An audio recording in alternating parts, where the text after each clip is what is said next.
নমস্কার বন্ধুরা, কেমন আছো সবাই? আমি তো খুব একটা ভালো নেই বন্ধুরা। কাল থেকে আবার আমি একটু অসুস্থ হয়ে পড়েছি।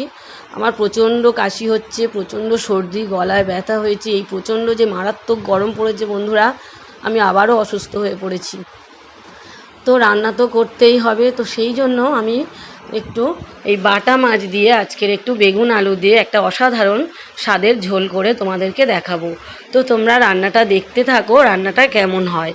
ভীষণ সুন্দর খেতে হয়েছে রান্নাটা, তোমরা করে একদিন দেখতে পারো। এই যে বাটা মাছ আমি চারটে গোটা গোটা বাটা মাছ আমি রেখেছি। এবার এর মধ্যে ভালো করে হলুদ আর লবণ মাখিয়ে নিলাম, আর কড়াতে আমি তেল গরম করতে বসিয়ে দিয়েছিলাম। দিয়ে আমি এই মাছগুলোকে বেশ ভালো করে ব্রাউন করে ভেজে নেব।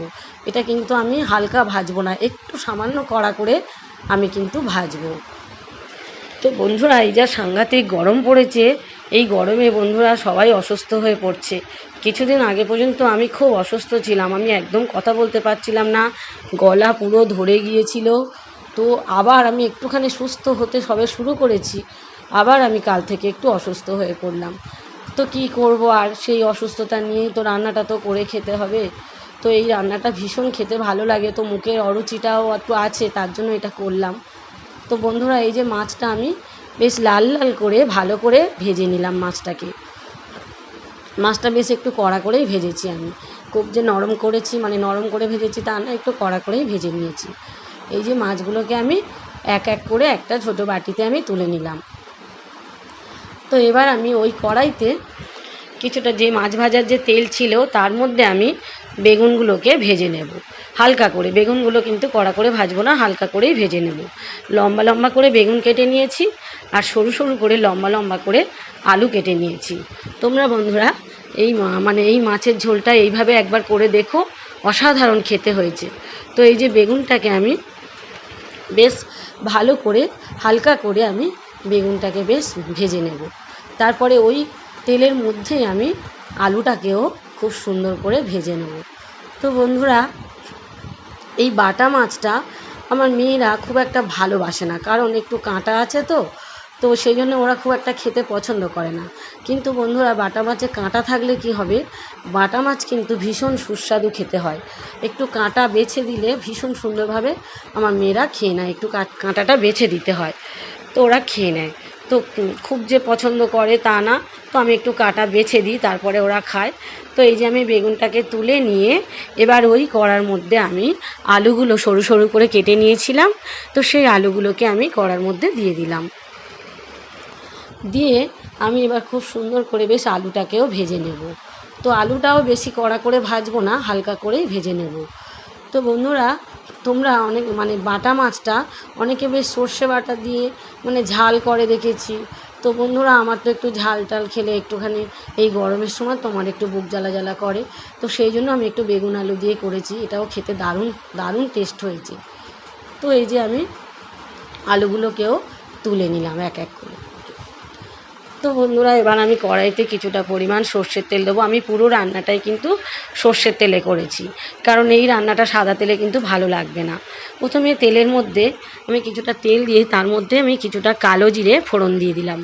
কালো জিরে ফোড়ন দিয়ে পেঁয়াজগুলোকে আমি একদম কুচি কুচি করে কেটে নিয়েছিলাম, একদম কুচি কুচি করে মিহি করে কেটে নিয়েছিলাম। সেই পেঁয়াজগুলোকে আমি বেশ ভালো করে ভাজতে থাকবো। ভাজতে থেকে ভাজা ভাজা মতো হয়ে গেলে এবার আমি ওর মধ্যে একটা মিডিয়াম সাইজের টমেটো আমি একটু কুচি করে নিয়েছিলাম, তো আমি এর মধ্যে একটু লবণ দিয়ে দিলাম। দিলে একটু পেঁয়াজটা আর টমেটোটা একটু নরম হয়ে যাবে, তাই জন্য আমি একটু লবণ এর মধ্যে দিয়ে দিলাম। দিয়ে এবার আমি পেঁয়াজটা আর টমেটোটাকে বেশ ভালো করে কষিয়ে নিচ্ছি। তোমরা দেখো বন্ধুরা, প্রায় 2 মিনিট মতো ধরে আমি পেঁয়াজটাকে আর টমেটোটাকে বেশ কষিয়ে নিলাম, যতক্ষণ না ওটা নরম হয়ে গেছে।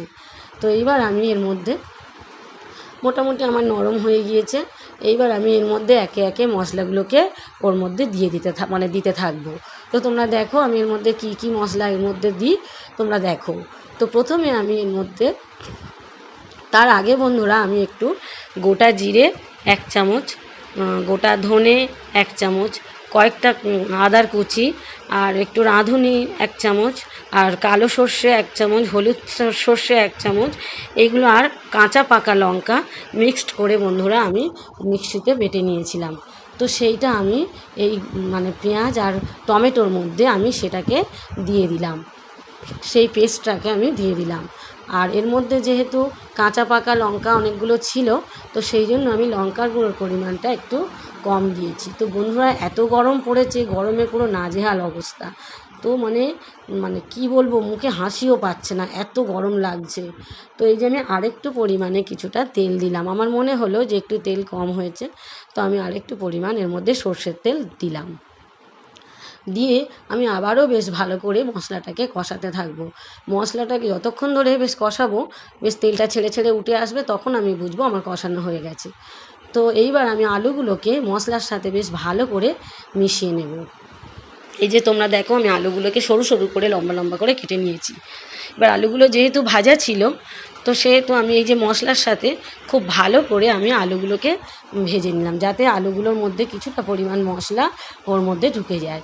বেশ 2 মিনিট মতো ধরে আমি আলুটাকে বেশ কষিয়ে নিলাম মশলার সাথে।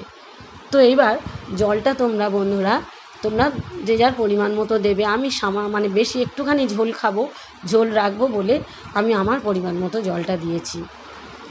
জলটা যে যার নিজের মতো করে দেবে। কেউ একটু বেশি ঝোল খেলে একটু জল বেশি দেবে, কেউ একটু মাখা মাখা খেলে, একটু কষা কষা খেলে অল্প জল দেবে। তো আমি এখানে মিডিয়াম একটু জল দিয়েছি, স্টিলের ওই যে গ্লাসটা, ওই গ্লাসে 1.5 গ্লাস মতো দিলাম। দিয়ে আমি এর মধ্যে একটু লবণ দিয়ে দেবো। বন্ধুরা আমি কিন্তু লবণটা কিন্তু চামচে করে দিই না, দিলে আমার মানে আন্দাজটা গুলিয়ে যায়। তো আমি হাত দিয়ে লবণটাকে দিতে বেশ পছন্দ করি। তো এই যে আমি লবণটা দিয়ে আর ঝোলটাকে আমি ঢাকা দিয়ে দিলাম। প্রায় 5 মিনিট মতো আমি ওটাকে ফুটতে দিয়েছিলাম। ফোটা হয়ে গেলে এবার আমি মাছগুলোকে ওই ঝোলের মধ্যে দিয়ে দেবো এক এক করে, আর বেগুনটাকেও আমি ওর মধ্যে দিয়ে দেবো। বেগুনটা যেহেতু নরম, তো তাই বেগুনটাকে আমি কিন্তু আগে দিইনি, মাছের সাথেই দিয়ে দিলাম। এবার বন্ধুরা আরেকটু ভালো করে বেশ ফুটিয়ে নেব। তো বন্ধুরা এই ঝোলটা অসাধারণ সুন্দর খেতে হয়েছে। তোমরা এইভাবে এই পদ্ধতিতে একবার করে দেখো, তোমাদের ভীষণ খেতে ভালো লাগবে। তো এই ঝোলটা দারুণ খেতে হয়েছে, আর এর মধ্যে একটু ধনেপাতা কুচি ছড়িয়ে দিয়ে নামিয়ে নিলে ভীষণ ভালো লাগবে। কিন্তু বন্ধুরা ধনেপাতাটা আজকে আমার কাছে ছিল না, তো এই যে আমি ঝোলটাকে নামিয়ে নিলাম। খুব সুন্দর তো খেতে হয়েছে, সে তো বলার অপেক্ষা রাখে না। আর আমি একটু সামান্য পরিমাণে ঝোলের মধ্যে রেখেছি, আমি কিন্তু মাখা মাখা করিনি। এই যে আমি ঝোলটাকে ঢেলে নিলাম, নিয়ে এই যে দেখো বন্ধুরা, ঠিক এইরকম ধরনের ঝোলটা আমার থাকবে। তো তোমরা এই রান্নাটা একবার হলেও করে দেখতে পারো, ভীষণ টেস্ট হয়েছে, ভীষণ খেতে ভালো হয়েছে। অনেকেই বাটা মাছ কাঁটা আছে বলে খেতে চায় না, কিন্তু এই মাছটা এত সুস্বাদু, কিন্তু কাঁটা বেছে দিলে সবাই খায়। তো বন্ধুরা ভালো থেকো, সুস্থ থেকো, তো টাটা।